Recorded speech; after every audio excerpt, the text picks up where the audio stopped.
Yeah, all three of us are from small towns. I'm from Swift Current, Saskatchewan. Devin's from Brantford, Ontario, and Brandy is from Rocky Mountain House, Alberta. And we've all gravitated towards Vancouver, but definitely have roots in those small towns. And there's maybe an earnestness that comes Something from like being that, from yeah. a small town, and something that attracted us to find each other here and make music together. And we've performed in all three of our hometowns to adoring crowds of family and old friends. Yes. So it's been fun. I can't imagine really being just on the road with all dudes. I think it would get fairly bro-y.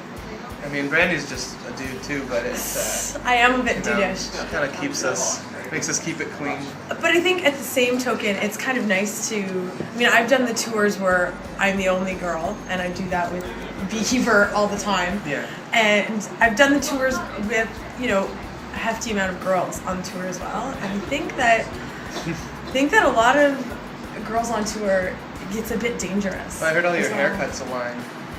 Yeah, that's what it is, the haircuts. Those haircuts aligning is terrible. Good thing my haircut hasn't aligned with yours. Rare. And I was lucky enough to have a pretty neat all-ages scene growing up in Brantford, Ontario, that had a huge effect on me and got me into music and got me performing at a young age on stage. I think that's something I'd like to see in Vancouver, is more opportunities for young performers just to get stage experience. If you think of it, if you have to wait till you're 19 to get into a bar and play for your first time versus somebody who's 15.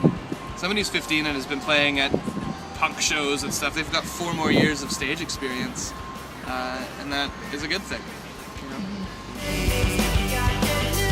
We have a couple shows coming up, and the art gallery is one of them. We're playing in front of the art gallery on April 20th at 4:21 p.m. Yeah, and as far as I can tell, I think we're playing there to raise awareness of the art gallery. There's an art gallery there for people to check out. We've got much art. Yeah, I think there's something that we're raising. And it's worth taking a peek at.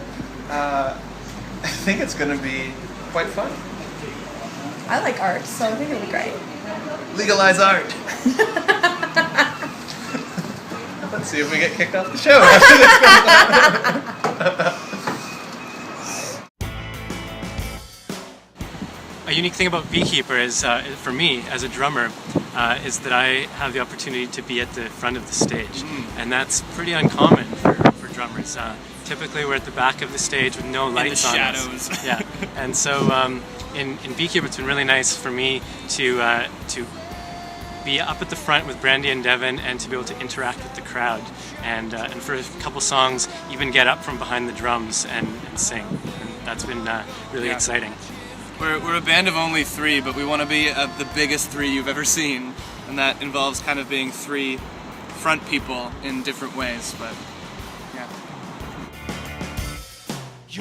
These guys wanted to take the tools of rock music, so guitars and drums and bass and kind of loud singing and stuff, and use it against what they saw as really kind of bro-y, metal, like dude rock kind of thing, and they wanted to say, okay, well, we're going to take a guitar and we're going to make it sound terrible, and we're not going to play a riff that you can dance to, we're not going to sing a lyric that you can understand, but we're still going to call it rock music. And that's what we cheekily call ourselves, a post-pop band. But I do think in some ways I'd like to use the tools of pop music against itself to make amazing pop music, which is a pretty pretentious sounding answer, but I didn't know how to talk about my clothes, so I went with that. Well, I could speak about your clothes. What's our style? We just drove back from Edmonton. Hobo style. Hobo style is technically our style right now, but no hobo would wear a hat that great. What if I sing to you without using imagery?